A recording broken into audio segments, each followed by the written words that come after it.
सकते हैं।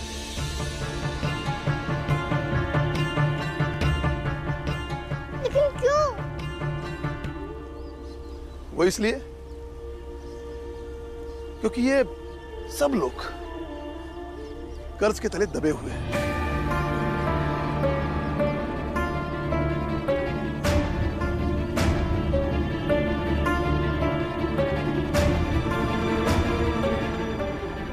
इतिहास गवाह है, साहूकारों का कर्ज चुकाते चुकाते इनकी पीढ़ियां गिरवी हो जाती है। बच्चे पढ़ेंगे तब ना, जब विद्यालय आएंगे। चलो चलो चलो निकलो, तमाशा खत्म करो। ये विद्यालय है, कोई नौटंकी घर नहीं है जहां तमाशा करने आ गए।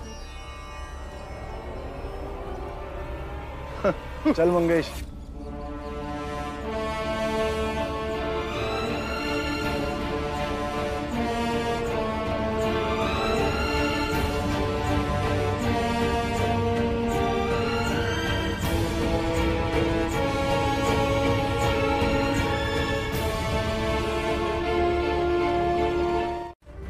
हाँ, हमारी जाति के लोग उसके कहने पर समर्थन के लिए आ ही जाएंगे, लेकिन ये बहुत मुश्किल है। और अगर नहीं आए तो भीम अकेला क्या कर लेगा? बुआ, भीम भले ही मेरा भाई है, लेकिन मैं तो चाहती हूँ कि उसके बुलाने पर कोई ना आए। भीम और हमारे घर की शांति वापस आ जाए। दुनिया भर की लड़ाई बस इन बाप बेटों को लड़नी है। पता नहीं दीदी इस सब का अंत क्या होगा।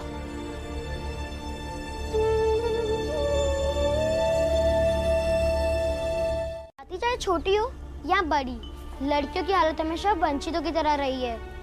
अब मुझे ही देखना, मेरी शादी किस उम्र में हुई, जब मैं गुड्डे और गुड़िया में फर्क करना नहीं जानती थी। पढ़ाई भी किसी ने करने नहीं दी। जब भी पढ़ाई की बात की तो हमेशा हाथ में बर्तन और चूल्हा पकड़ा दिया। ये सब गलत है, लेकिन कौन बोलता है? पापा ने मेरी आवाज दबा दी, लेकिन भीमराव मेरी आवाज बढ़ाएगा। अब तो मैंने भी राखी बांधी। अब अगर भीमराव अपने मकसद में जीत गया तो तेरे साथ साथ मेरी भी जीत होगी। हम दोनों बहनों की जीत होगी। वहां भी हमारे बिरादरी की हालत यहाँ जैसी होगी।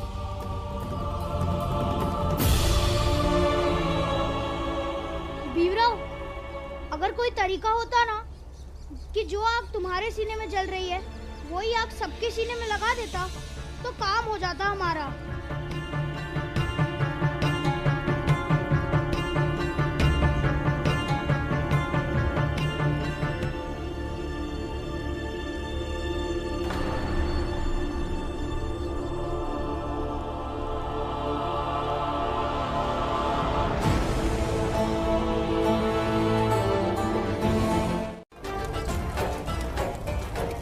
अरे भीम, अरे कहाँ जा रहा है भीमा? अरे आप रोकिए नहीं इसे, ये कहाँ जा रहा है?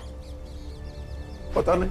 अबे आप देखिए ना कहाँ। भीमा बाई शांत हो जा, चिंता मत करो, कुछ सोच कर ही जा रहा होगा ना। देखिए भीम, देखिए ना कुछ गलत काम ना कर बैठे। भीमा बाई अपना भीम कोई गलती नहीं करेगा। अगर गलती करेगा तो मैं उसे रोकूंगा। हाँ तो रोकिए, जाइए आप। मुझ पर भरोसा है ना? चलो देखते। के सहारा तेरी मशाल ने दिखा किनारा, संकट में आया तो बन के सहारा, तेरी मशाल ने दिखाया किनारा, तेरी व्यवस्था से क्या चलूं, तुझको न बनूं।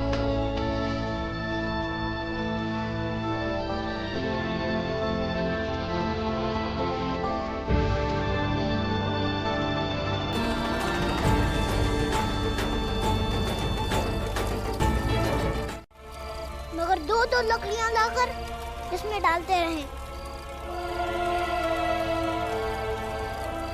और ये समझ ले कि इस ज्वाला का जलते रहना हमारी बिरादरी की आस का जिंदा रहना है।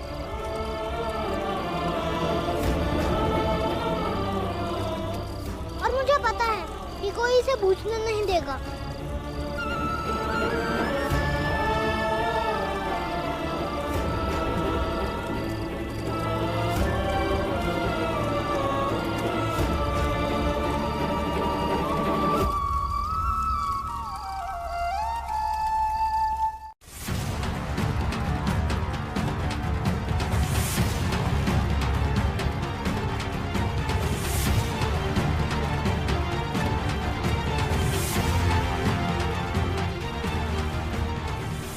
गुरुजी,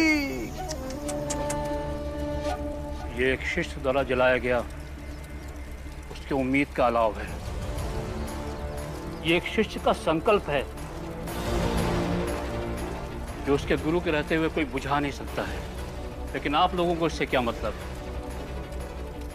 आप लोगों को ना तो शिक्षा से मतलब है, ना गुरु से, ना शिष्य से, और ना ही गुरु शिष्य के रिश्तों से कोई मतलब है। का है हम लोग इतने सारे हैं और ये लोग 1, 2, 3, सिर्फ 3। तुम लोगों को क्या लगता है तुम लोग 3 लोग मिलकर हम सबको रोक लोगे?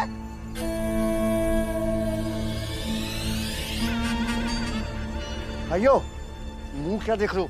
बिखेर दो इस अलाव को। रुकिए।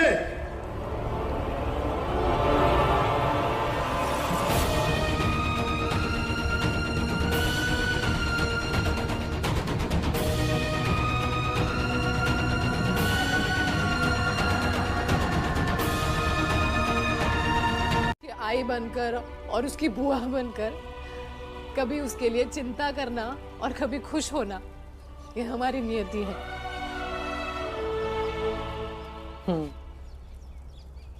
आई, इतना समझाने के बाद भी हमारी जात का एक भी आदमी उस अलाव में एक लकड़ी तक डालने नहीं आया। गंगा, लगता है शायद से मैंने तुझे बताया था, विवा का जन्म हुआ ना तो उसने मुझे बहुत परेशान किया था। उसका जन्म हुआ तो बारिश रुक गई। समीकरण और ऊंच नीच सबको ध्वस्त करना चाहता है। हमें इस उम्मीद के ईंधन को खत्म करना होगा। जरा सोचिए सेठ जी, कितना मजा आएगा जब इन 17 की गलियों में पढ़ाई का रट लगाने वाला भीमराव हमारे चप्पल जूते सीते हुए भटकता रहेगा।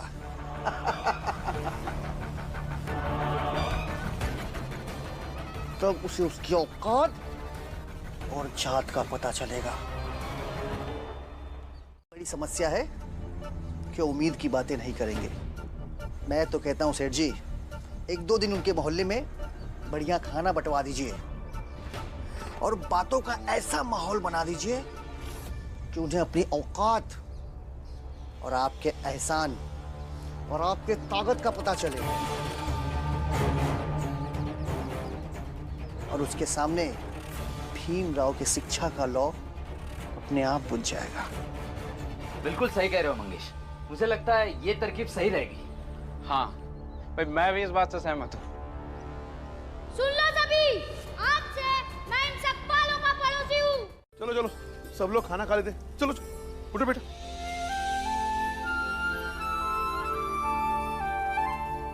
गुरुजी, आप यहाँ का बना हमारा खाना नहीं खाएंगे, इसलिए आप घर जाके थोड़ा सा खाना खा के आइए। तब तक हम भी कुछ खा लेते। ठीक है, मैं भी कुछ खा के आता हूँ।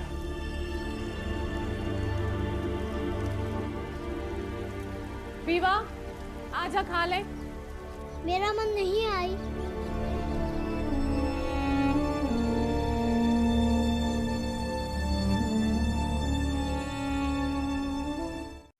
दोनों पहर का खाना सेठ जी की तरफ से। खाना खिलाने आए हैं, जान नहीं मांग रहे हैं तुम लोगों की। और अगर तुम लोगों की जान प्यारी ना होती तो हमारे पुरखे अपनी जमीन तुम्हें रहने के लिए थोड़ी ना देते। विरोध इस बात का नहीं है कि आपके बच्चे पढ़ें, हमें क्या करना है। हमारी लड़ाई पढ़ाई लिखाई के खिलाफ नहीं है, लेकिन जरूरत के हिसाब से जो काम करना है वो तो तय होता है ना। अरे सोच क्या रहे हो? देखो, अगर तुम लोगों को भीम को मानना है तो मानो, उसका स्वागत करना है स्वागत करो।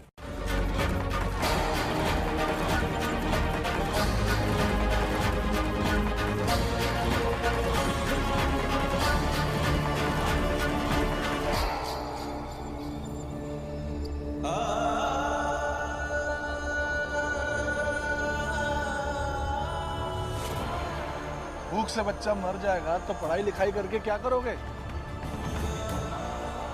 तुम लोग भी अपने अपने बर्तन ले आओ, सबको साथ में खाना देंगे। फिर तुम लोग साथ में खाना खाना, भोज की तरह।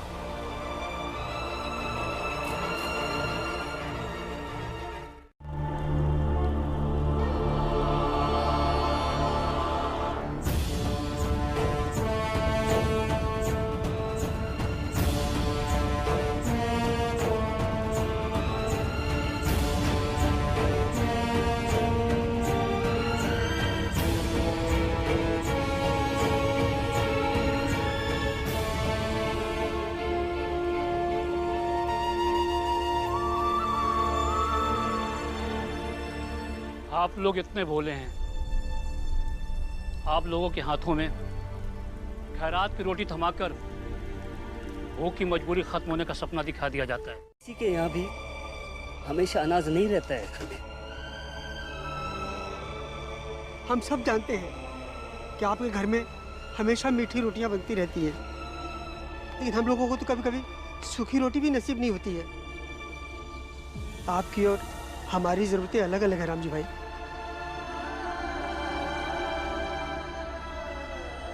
हमें नहीं पता है कि हम सच्चे हैं या झूठे हैं, मगर 3 दिन से भूखे बच्चे अगर खाना मांगे तो हम उन्हें रोक नहीं सकते हैं।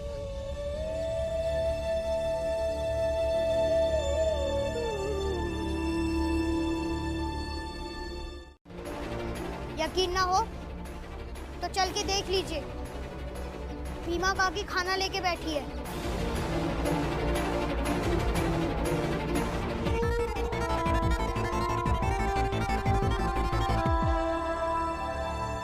भीम ने शायद इसीलिए नहीं खाया था क्योंकि शायद वो आज आप लोगों के साथ रहना चाहता था, मगर आप सबको मौका मिला तो अपने भीम को अकेला छोड़ दिया।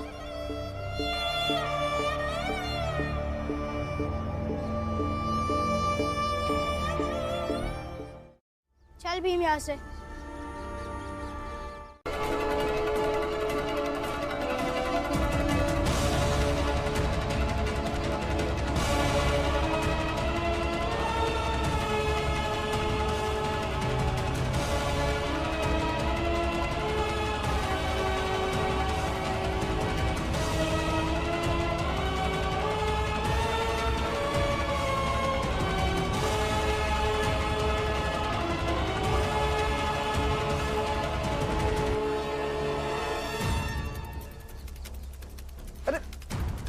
अरे क्या कर रहे हैं आप लोग? अरे अरे अरे क्या कर रहे हो? अरे देखिए, अरे बहुत स्वादिष्ट खाना, मत करो ऐसा।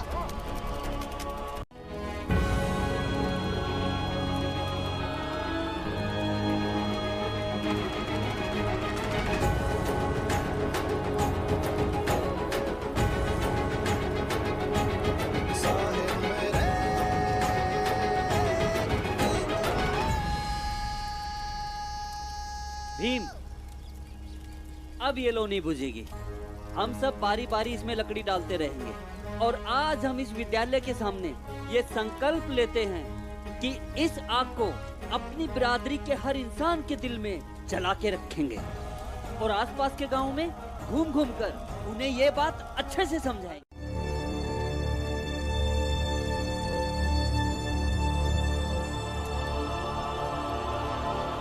रुक जाओ, ऐसा करने से कोई फायदा नहीं है।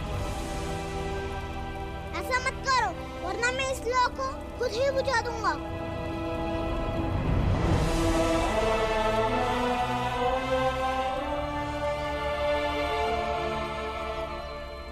उम्मीद के सारे रास्ते शिक्षा, ज्ञान और परिपक्वता से होकर गुजरते हैं, न कि मारपीट और धमकियों से। सेठ जी, वो आगे पढ़ सके, क्यों गुरुजी? हाँ। नीमा भाई, सबके लिए खाने का इंतजाम करो। जी। घर में जितना राशन है बना लो। आज हम सब लोग मिल बांट के खाएंगे।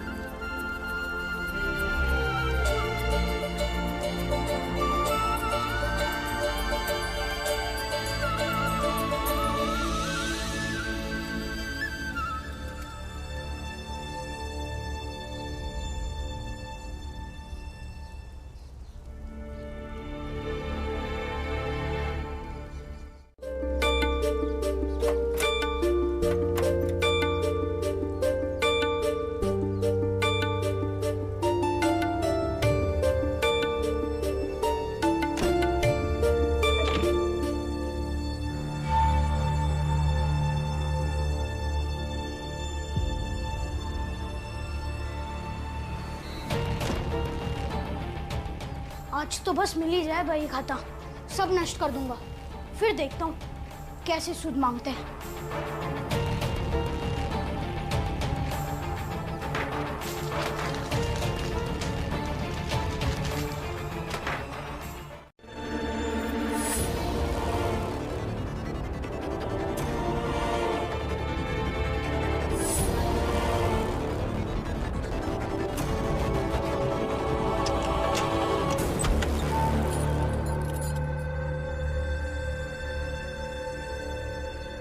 अब इन बही खातों से उन लोगों को बताऊंगा कि साहूकार जब अपने पे आता है तो सूद के साथ साथ खून भी चूस लेता है।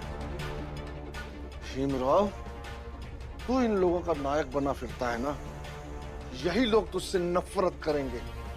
और ये वादा है सेठ धनसुख लाल का।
गुरुजी, आप भी घर जाइए, थोड़ा सा आराम कीजिए।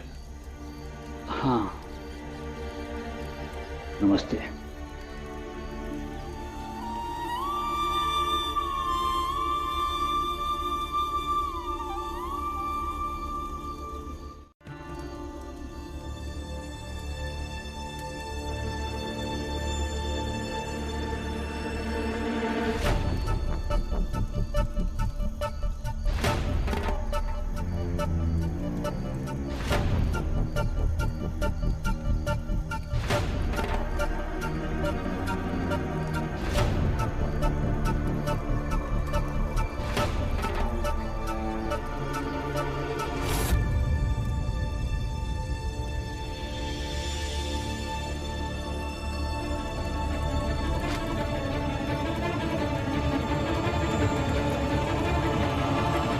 रखा है उसे? सेठ जी, आपके घर गया था, आप वो नहीं थे तो यहाँ चलाया पुलिस कप्तान साहब को लेकर। चलिए चलते वसूली करने। अरे बहुत बड़ी गड़बड़ हो गई, सेठ जी का बही खाता गायब हो गया। अब कैसे मिलाएंगे कि किससे कितना सूद लेना है और कितना मूल? सेठ जी, हम सब ने आपसे जो लिया हुआ कर्जा है ना, वो लौटाने आए हैं, और वो भी सूद समेत। सच्चाई है और नेक इरादे की लड़ाई में अगर कोई गलत करता है तो लड़ाई कमजोर हो जाती है। और एक बदरू, सही को किसी झूठ के सहारे की जरूरत नहीं पड़ती है, वो अपना रास्ता खुद निकाल लेता है। हाँ, ये सत्य है। सत्य कुछ समय के लिए परेशान जरूर हो सकता है, लेकिन अंत में विजय सच्चाई की ही होती है।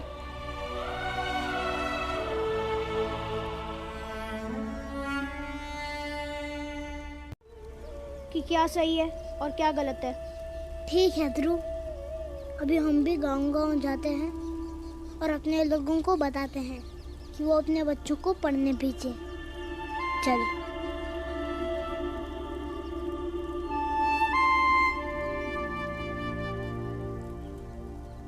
राम जी, आप भी कुछ देर के लिए घर हो आइए, मैं हूँ यहाँ पर।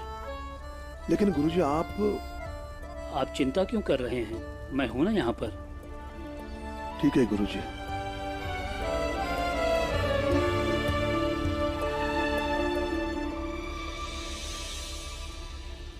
भीमा भाई, अब आसपास के गांव वाले भी हमारी मदद कर रहे हैं।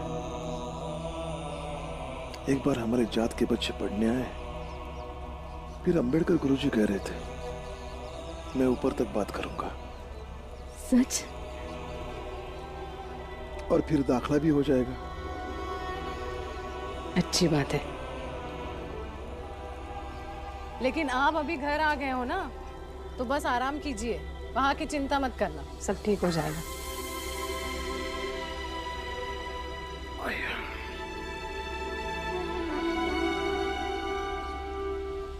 हम भी गांव-गांव जाकर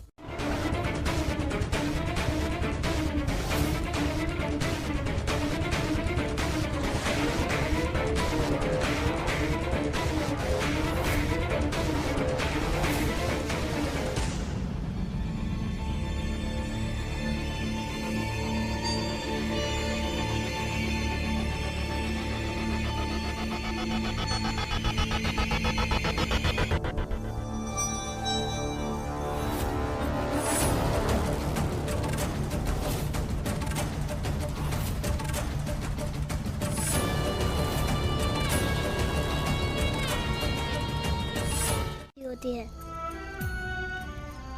और उन्नत समाज ही उन्नत देश बनाता है।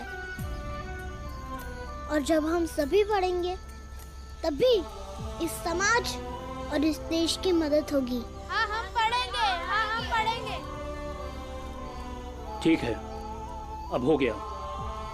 मैं सुबह सुबह अंग्रेजी ऑफिसर से मिलता हूँ, रास्ता जरूर निकलेगा। हाँ भीम, अब तो तुम्हारी जीत निश्चित है। नहीं ध्रुव, सिर्फ मेरी जीत नहीं है, सबकी जीत है और सच्चाई की जीत है।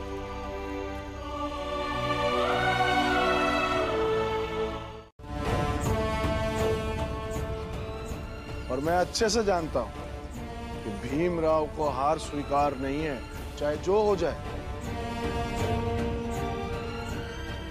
आज पहली बार तुम जीतो या हारो, मैं जीता हुआ ही रहूंगा।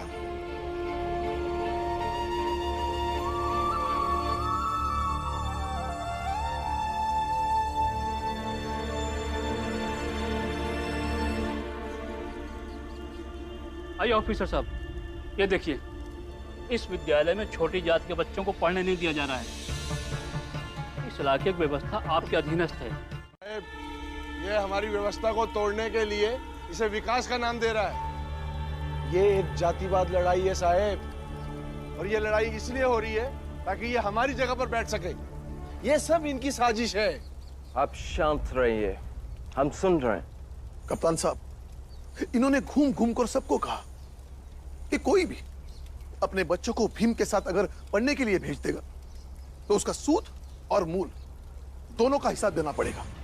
फिर भी किसी तरह कुछ लोगों ने इनका कर्जा चुका दिया और अपने बच्चों को यहाँ पढ़ने भेज दिया। उनके बच्चे पढ़ने के लिए आए भी। तो ठीक है भाइयों, फैसला हो गया। भीमराव और हमारे बच्चे पढ़ेंगे।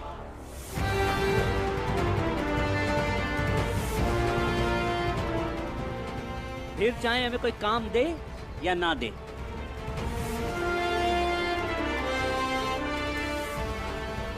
अब चाहे हम भूखे ही मर जाएं, लेकिन अब बच्चे तो पढ़ेंगे सेठ जी।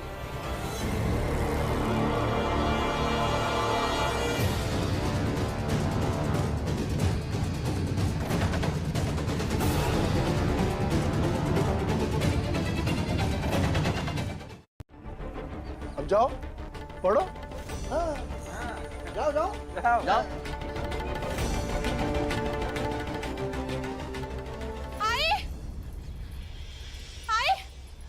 क्या हुआ? जीत गया भीमा? अरे बता तो सही क्या हुआ? हाँ, मामला फंस गया आई। फंस गया मतलब? आज तो सब कुछ ठीक हो जाने की आशा थी। हाँ, लेकिन सेठ जी और चाय वाला ने भीम को फंसा दिया है। उसके आगे तो दरवाजे खोल दिए विद्यालय के, लेकिन अब वो फैसला नहीं ले पा रहा है कि वो क्या करे।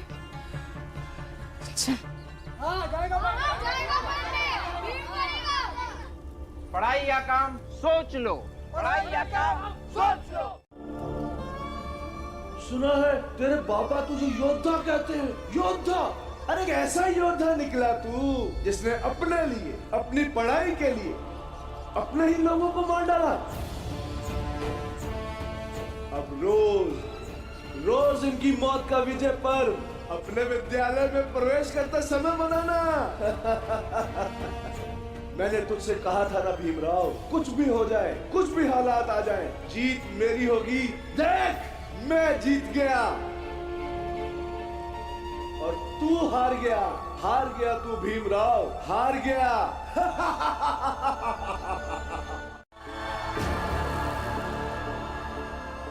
इसलिए हमें कोई ऐसे परेशान ना करे और हमसे कोई अनुचित मांग न मनवाए और हर जगह हमारी हिस्सेदारी हो।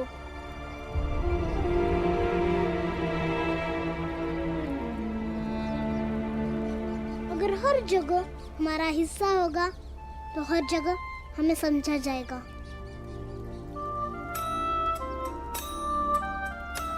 इसलिए ऐसे हमसे कोई काम नहीं छीन लेगा और हमें ऐसे स्कूल जाने से नहीं रोकेगा।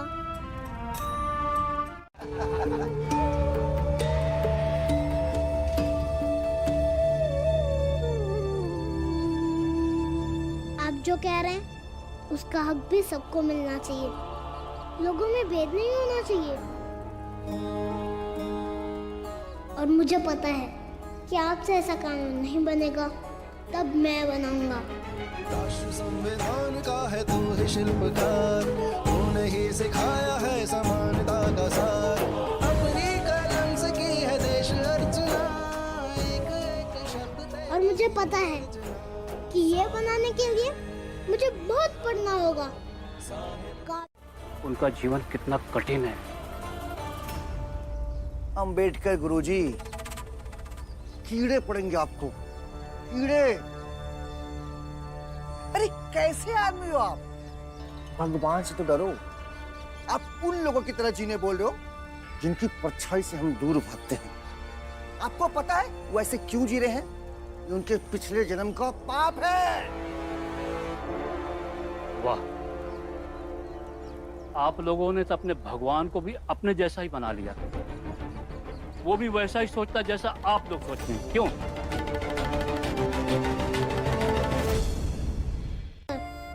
एक भूख की लड़ाई हार जाते।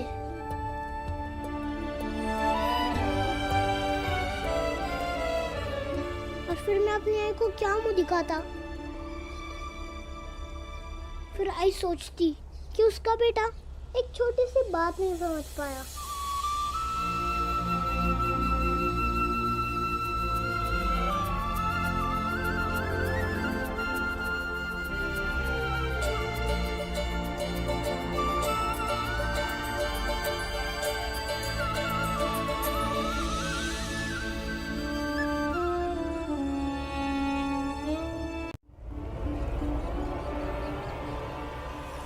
मंगेश, ये गुरुजी ऐसे नहीं मानेंगे। इन्हें जात से बाहर करना ही पड़ेगा। सेठ जी शांत रहिए, शांत। यही हम सब के लिए बेहतर होगा, वरना वो भीमराव फिर से एक नया मोर्चा खोल देगा और उसमें आप उलझ जाओगे। अरे हमारी लड़ाई किस बात की थी? यही ना कि वो भीमराव विद्यालय नहीं जाएगा। तो नहीं जा रहा ना, तो जीत तो हमारी हुई ना सेठ जी। बिल्कुल सही कह रहे हो भाई। अगर हम इसी तरह एक एक को जात बाहर करते रहेंगे तो हम तो अकेले ही रह जाएंगे। हमारा भीमराव आज जीत गया। अच्छा छोड़, ये बता कि खाना कैसा बना है? मैंने पहली बार बनाया है।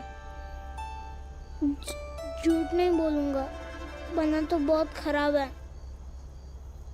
लेकिन दोस्ती का स्वाद जरूर है। इसलिए इससे अच्छा खाना इस तारीख में तो कभी बन ही नहीं सकता। ठीक है, अब खाओ। ये ले, ठेचा ले।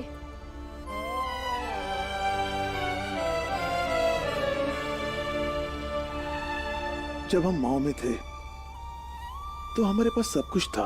देखिए, हमारा बेटा एक नई तरह की दुनिया के करीब जा रहा है। बहुत बड़ी बात है।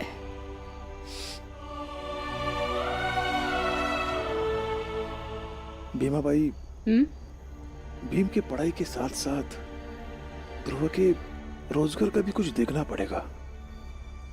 हाँ, करना तो पड़ेगा ही।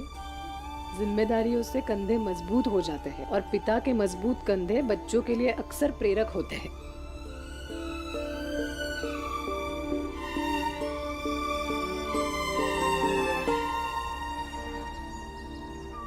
का जश्न मना रहा है।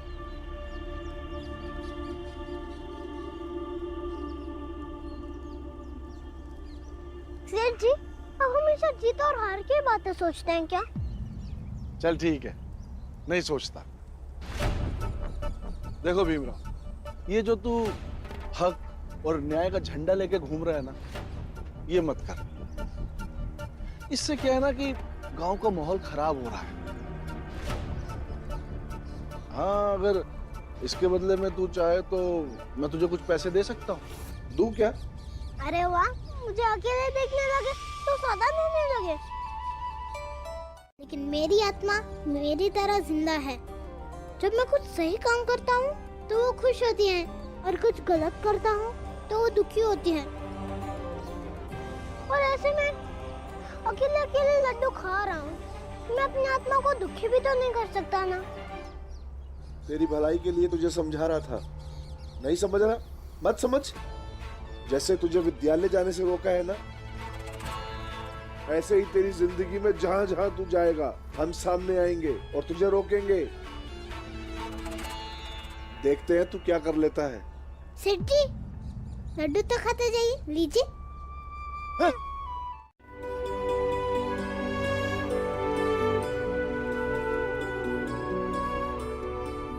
और इन किताबों से ज्यादा मददगार मनुष्य को अपना दायरा बढ़ाने में और कुछ नहीं हो सकता। समझ आया?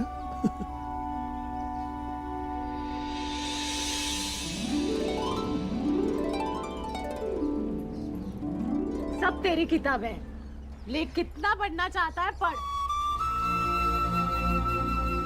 बाबा, जब मैं बड़ा होऊंगा, पैसे कमाने लगूंगा, फिर एक घर बनाऊंगा जिसके अंदर सिर्फ मेरी किताबें रहेंगी।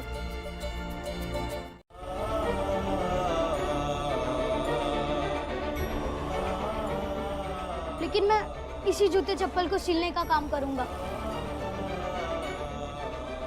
क्योंकि लोगों ने मेरा अंतिम संस्कार कर दिया है।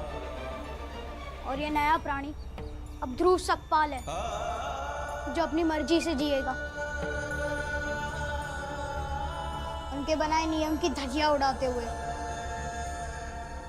लेकिन ये सब काम मैं यहाँ रहकर नहीं करूंगा, बल्कि अपनी झोपड़ी को आपके घर से कहीं दूर ले जाके लगाऊंगा। अंग्रेजी अफसर ने ले जाना है तो ले जाओ, ऐसे झूठ मूठ का काका काकी दीदी भैया ऐसा नाटक मत करो।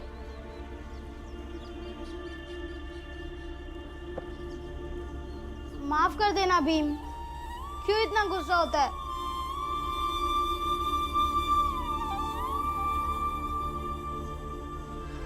माफ भी कर देना दोस्त।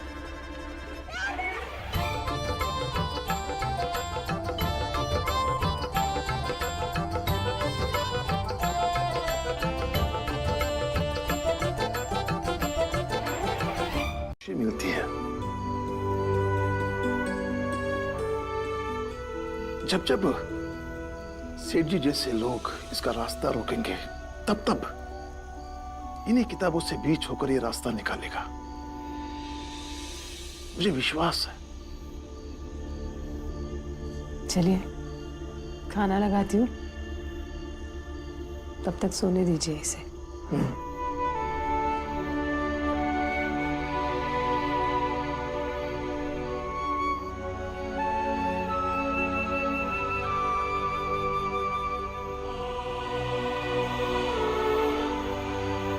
देखकर लोगों को लगे कि उन्हें भी तुम्हारी तरह बनना चाहिए। उनके मन में तुम्हारे प्रति आतंक नहीं, बल्कि श्रद्धा हो, सम्मान हो, प्रेम हो, और वो खुले हृदय से तुम्हारे पास सही और गलत के बारे में जानने आए। इसी ज्ञान को निर्माणकारी ज्ञान कहते हैं। चलिए खाना लग गया है, आ जाइए आप दोनों। चलो बेटा, खाना खा लेते हैं। खाली पेट सोना भी अच्छी बात नहीं है। तू शर्म नहीं आती? तू तो एकदम फालतू की बातें मत करो। और वैसे भी तुम लोगों के लिए तो मैं मर चुका हूँ, और अब सिर्फ भूत हूँ, तो भूतों को कैसी शर्म? हाँ, अब मैं बाजा बजाऊं, जूता सिलूं, या किसी का खून पीऊं? तुमसे मतलब नहीं ना? चुपचाप जाके अपनी चाय की दुकान खोलो। तुझसे तो बात ही करना बेकार है।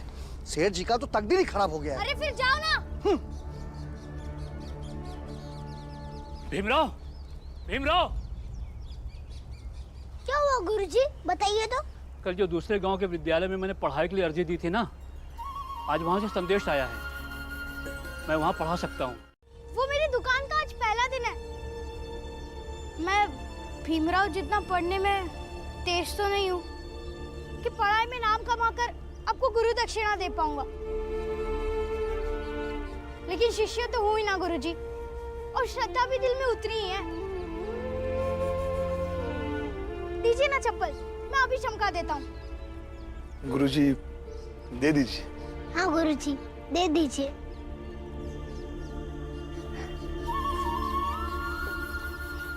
ये लीजिए गुरुजी।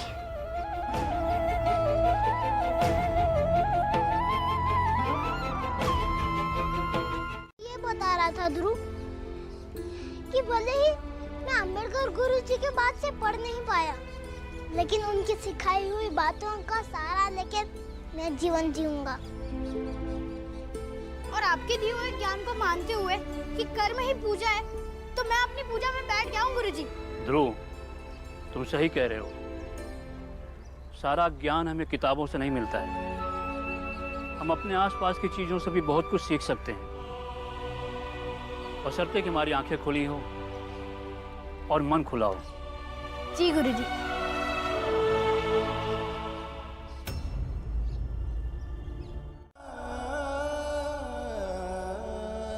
ये लो ध्रुव, काम से जब भी समय मिले बीच बीच में पढ़ते रहना। ये तुम्हारे काम के बदले में मेरी तरफ से है।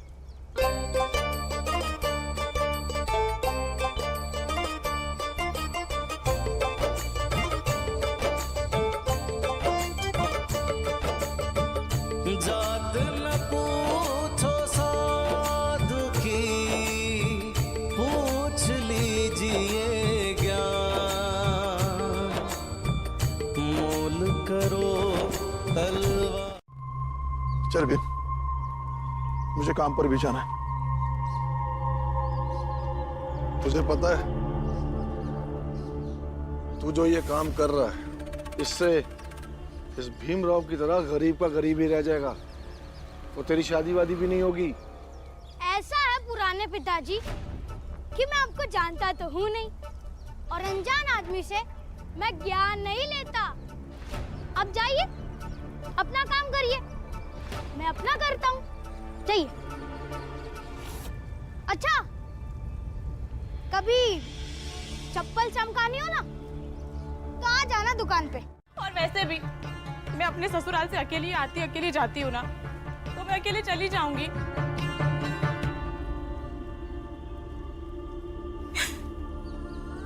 मेरा बच्चा बहुत बीमार है आई। निरंजन काका बता रहे थे ना, 2 दिन से उसे इतनी खांसी और इतना बुखार है। मुझे उसके पास जाना है आई। मैं जाती हूँ। अरे गंगा दीदी, उनकी दवा हो रही होगी और वैसे भी जीजा जी की लड़ाई आपसे हुई है, बच्चों से नहीं। उनकी देखभाल कर रहे होंगे, आप मत जाइए। मैं भी तो माँ हूँ ना, मुझे अपने बच्चे के पास जाना है।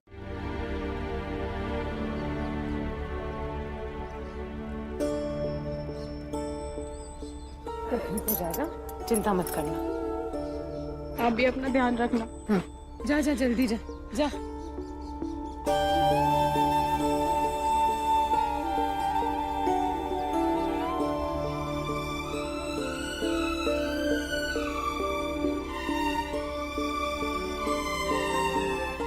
गंगा दीदी मत जाओ, गंगा दीदी।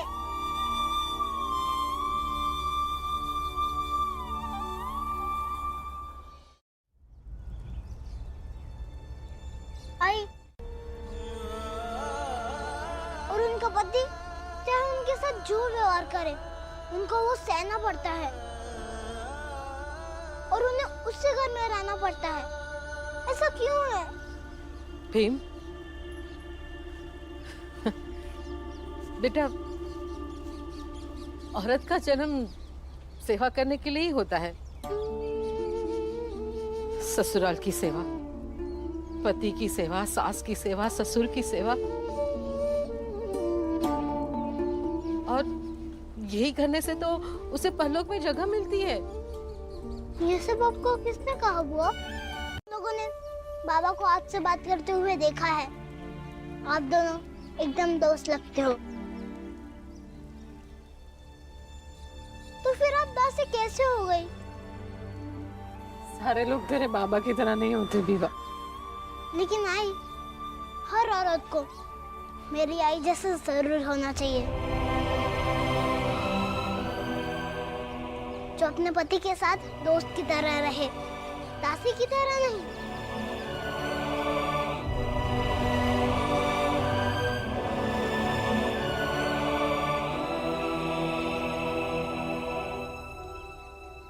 जाकर बोल दिया मैंने। सेठ जी, सेठ जी,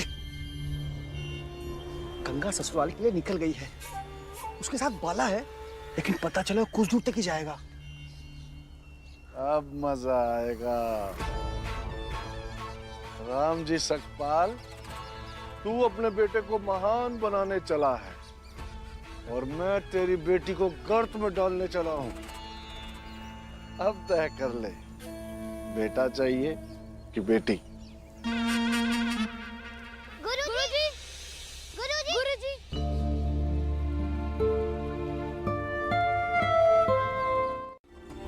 आप रख लीजिए। कभी भी कहाँ भीम के दाखिले के लिए पैसे की जरूरत हो तो काम आएंगे। देखो बेटा, तुम लोग क्या चाहती हो कि तुम्हारा भाई पैसों के बल पर ऊंचाई पे पहुंचे या अपनी प्रतिभा और पुरुषार्थ के बल पे? बोलो। लड़ने दो उसे, वो जीतेगा तो बहुतों को खड़ा होने के लिए जमीन मिलेगी, समझ गई? और वो जरूर जीतेगा क्योंकि उसके पास आप जैसी बहनों की दुआएं जो हैं। अच्छा ठीक है, अब तुम लोग घर जाओ, ठीक है? प्रणाम गुरुजी। खुश रहो, खुश रहो। The more your fight will be substantial to stand with the world, which will accept English. समझ में आया मैंने क्या कहा? जी नहीं, बिल्कुल नहीं। यही तो बात है। दुश्मन की भाषा अगर समझ में नहीं आई तो आप लोग उससे लड़ोगे कैसे? लड़ाई सिर्फ तीर और तलवार की नहीं होती, लड़ाई विचारों से भी होती है, और विचारों को एक दूसरे तक पहुंचाना भाषा माध्यम है। इसलिए मैं अपने भीम को दोनों के काबिल बनाना चाहता हूं। हाल है जो अज्ञानता, अशिक्षा और पिछड़ेपन के अंधेरे से जला है, और समाज के वो ठेकेदार जो अभी तक इस अंधेरे का फायदा उठाते चले आए हैं, उस मशाल को बुझा देना चाहते हैं। जबकि दूसरी तरफ जिनकी जिंदगी अभी तक अंधेरे में गुजरी है, इस मशाल की तरफ बहुत ही आशा भरी नजरों से देख रहे हैं। बस बस बस गुरुजी, मैं महान नहीं हूं, ना ही मेरा हृदय वैसा है, पर अब आपकी बातें सुनकर मेरे मन में भी उत्सुकता जाग उठी है कि आखिर भीमराव में ऐसा है क्या। कल लेकर आइए उसे, मैं भी देखता हूं यह भीमराव है कौन। और गांव वाले तुम्हें झगड़ा लो और गलत मानकर तुमसे नफरत करें। लेकिन ये रोज ऐसे करेगा तो मैं कब तक बर्दाश्त करूंगा भीम? अरे ध्रुव, शांत हो जाओ, और इसका समाधान हिंसा से नहीं, बुद्धि से ढूंढो ध्रुव। बुद्धि से बलवान कोई नहीं है। अरे यार भीम, पढ़ने लिखने में टपा था मैं, पता नहीं बुद्धि कितनी होगी। मुझे बस एक ही चीज समझ आती है कि जब जो मन में है बस कर दो। अरे ध्रुव, शांत हो जाओ, अपना गुस्सा शांत करो और अंदर जाओ। अरे जाओ ना, अरे जाओ जाओ।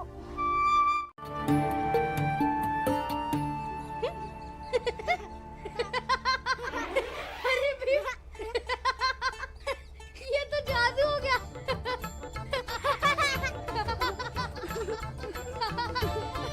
भीमा, क्या हुआ? अरे क्या हुआ? हंस क्यों रहे हो पागलों की तरह? उस चाय वाले से लड़ने से तो अच्छा है कि हम लोग पागलों की तरह हंस रहे हैं। क्या बोल? कुछ समझ में नहीं आ रहा है। आई चलो, रास्ते में सारी बातें समझाता हूँ। चलो। पागल, चल। ठीक ही होगा बाबा, जीजा जी भीम से डरते हैं। अगर वो गंगा दीदी के साथ बदतमीजी करेंगे तो उनको भीम का सामना भी करना पड़ेगा। आनंद, तेरे जीजा जी है वो, इस तरह से बात मत कर उनके बारे में। ऐसा नहीं है आनंद भैया, अगर जीजा जी को पता चलेगा कि गंगा दीदी को भी बच्चों की फिक्र है, कि उन्हें खबर मिलते ही वो दौड़ते दौड़ते आ गई, तो जीजा जी गंगा दीदी पे नाराज होने के बजाय खुश होंगे। और अच्छा हुआ कि निरंजन काका ने सूचना वक्त पे बता दी, और उनकी वजह से जीजा जी भी खुश होंगे और दीदी भी। अपना सह परिवार लेके निकल जा, वरना जब सुबह राम जी को पता चलेगा तो वो तुझे छोड़ेगा नहीं, और तेरी बिरादरी के लोग भी तुझे नहीं छोड़ेंगे, समझा? चल निकल।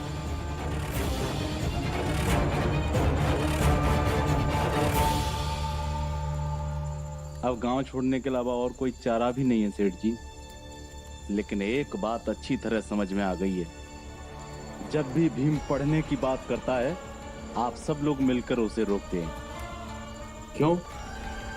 क्योंकि आप सब लोगों को डर लगता है। अगर हम सब लोग पढ़ लिख लेंगे तो आप लोगों से ऐसे बेवकूफ बनना छोड़ दें। अभी सोना है ना? हाँ। गुरुजी, कल सुबह आकर भीम को लेकर जाइए। कल सुबह तैयार रहना, ठीक है? गुरुजी, शुक्रिया। तैयार रहना।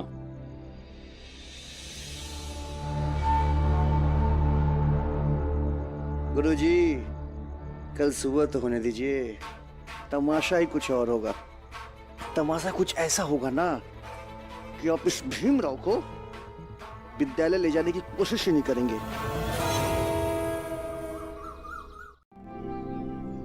भीमा भाई, मैं आता हूँ। गुरुजी, तू चिंता मत कर, हम लोग हैं ना यहाँ पे। तेरे स्कूल जाना जरूरी है, आज तेरे स्कूल का पहला दिन है ना। चल, अपना ध्यान रख।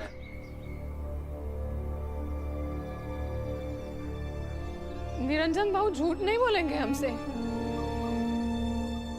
लेकिन अगर उन्होंने झूठ कहा होगा तो क्यों कहा होगा? और गंगा भाई अगर घर नहीं पहुंच,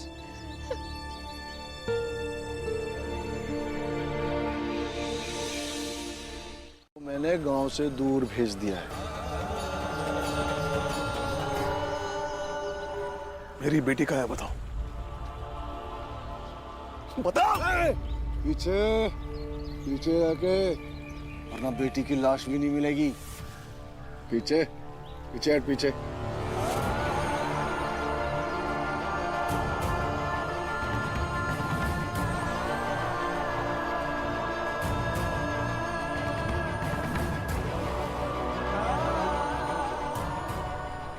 राम जी, सवाल बेटी का है, इसलिए जोश से नहीं, होश से काम कर।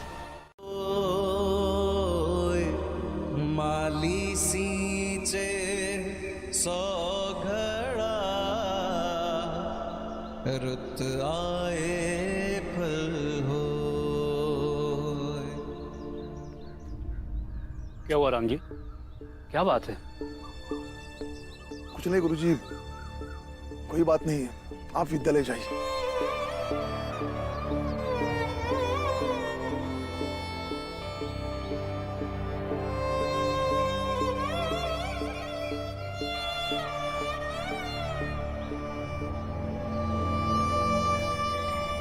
नहीं तो कहा था तुम्हें स्कूल जाने को, फिर अचानक से क्या हो गया?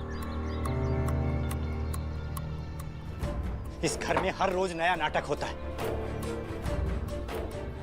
दामाजी, ऐसी बात नहीं है।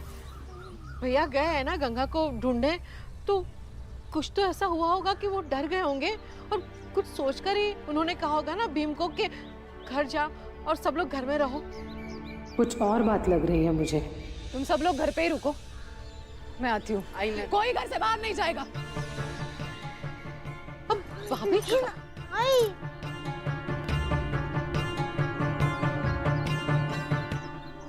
मेरी भी, उसकी पढ़ाई के बिना मैं और वो दोनों निष्प्राण हो जाएंगे।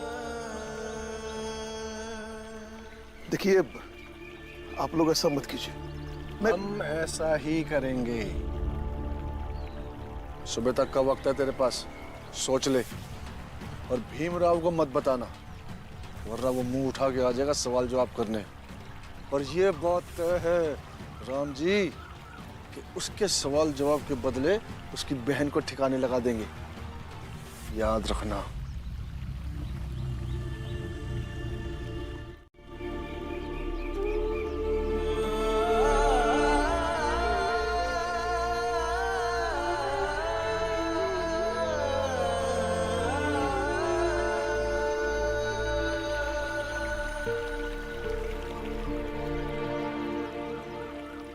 क्या हुआ? कुछ नहीं। कुछ नहीं मतलब? आप निरंजन भाई से मिलने जाने वाले थे ना, तो ये यहाँ क्या कर रहे हैं? कुछ नहीं। देखिए, कुछ बात तो जरूर है, अब बता दीजिए क्या हुआ है। अगर कुछ बात नहीं होती तो ये लोग यहाँ क्या कर रहे होते? अपनी बेटी से पीछा छुड़ाने के लिए झूठ बोलकर उसे ससुराल भेज दिया। और बेटी है कि यहां से निकली तो सही, लेकिन ससुराल नहीं पहुंची। क्यों? क्योंकि उसे ससुराल जाना ही नहीं था और मां ने जबरदस्ती उसे ससुराल भेज दिया, इसीलिए कहीं और भाग गई।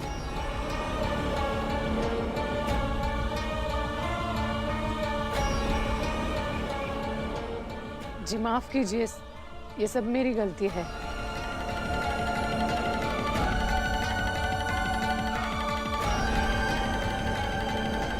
जा।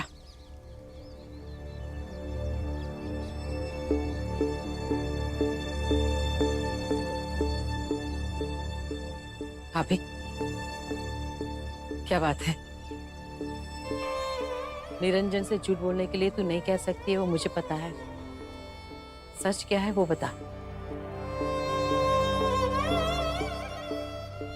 दीदी कुछ मत पूछिए अभी। क्योंकि मैं आपको कुछ नहीं बता पाऊंगी। बस इतना समझ लीजिए कि गंगा और बीवा दोनों के लिए मुसीबत है। क्या था, उसे टूटना पड़ेगा, झुकना पड़ेगा और जरूरत पड़ी तो मिटना भी पड़ेगा। अब अगर इंतजार है ना तो कल सुबह का तेरा बाप तुझे ढूंढने की भरपूर कोशिश करेगा, लेकिन तुझे ढूंढ नहीं पाएगा और मजबूरी में गांव वालों के सामने वही कहेगा जो हमने उसे कहा है। तू तो बस दुआ कर कि तेरा बाप हमारे कहे अनुसार चले, वरना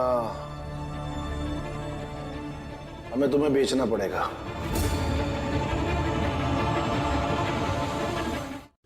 नहीं, वैसी कोई बात नहीं। चल नमस्ते।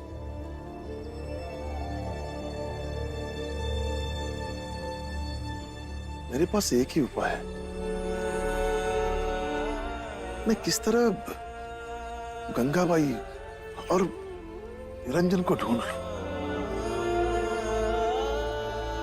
मगर कैसे ढूंढूं?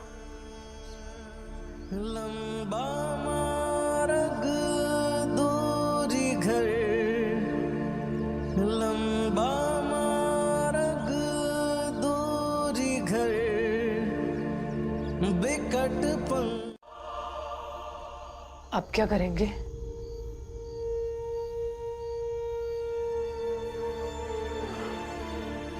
सेठ जो चाहता है पूरे गांव के सामने कह दूंगा, और क्या। बेटी तो बच जाएगी, बेटे का क्या करना है बाद में देखेंगे।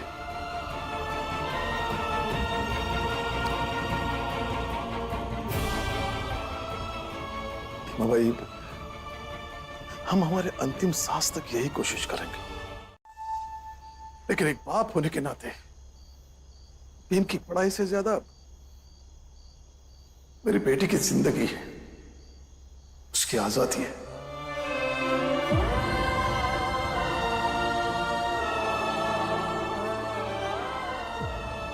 हम ये जगह छोड़कर कहीं और चले जाते हैं।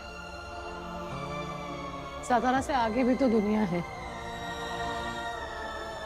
और अगर अकेले ही लड़कर जीना है तो यहाँ रहे कहीं और रहे, क्या फर्क पड़ता है? कहाँ जाएंगे भीमा भाई? जहां भी जाएंगे लड़ाई चलती रहेगी।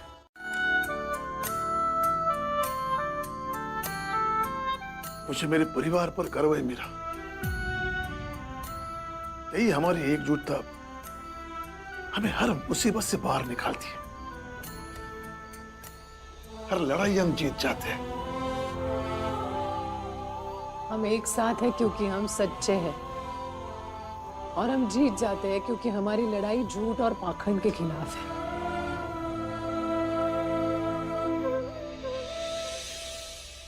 आजा, अब बता क्या हुआ? ध्रुव, मेरा शक सही गया। मुझे तो अब भरोसा हो गया है, वही होगी। हाँ, जब माँ का मन कह रहा है तो सच ही है। हाँ तो ठीक है, अगर आपकी बेटी आ जाए तो उसको अच्छे से ससुराल समझा बुझा कर भेजिएगा। ये रूठना मनाना और ये नाटक करना बंद करे। हम रोज रोज परेशान नहीं होते रहेंगे। मेरा भीम कहाँ है? अब ध्रुव के घर गया है। उसे वही रहने दीजिए अभी। गुरुजी, गुरुजी, गुरुजी,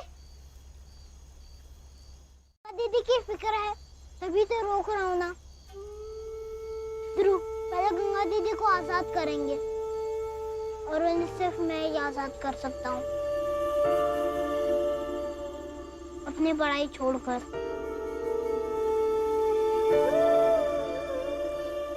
मैं तो छोड़ दूंगा अपनी पढ़ाई।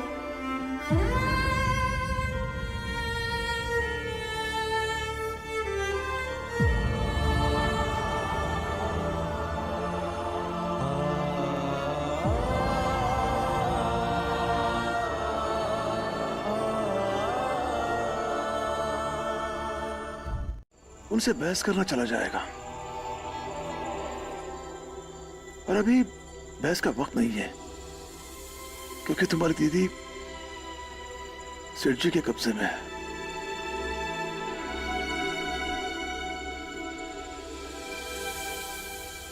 हाँ तो फिर सेठ जी जैसा कहेंगे वैसा ही करना।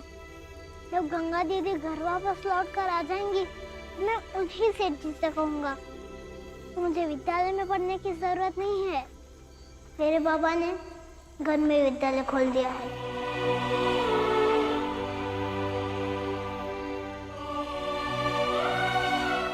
आप सब लोगों को वचन नहीं बाबा, वचन मत दीजिए। वचन देने से पहले वहां देखिए।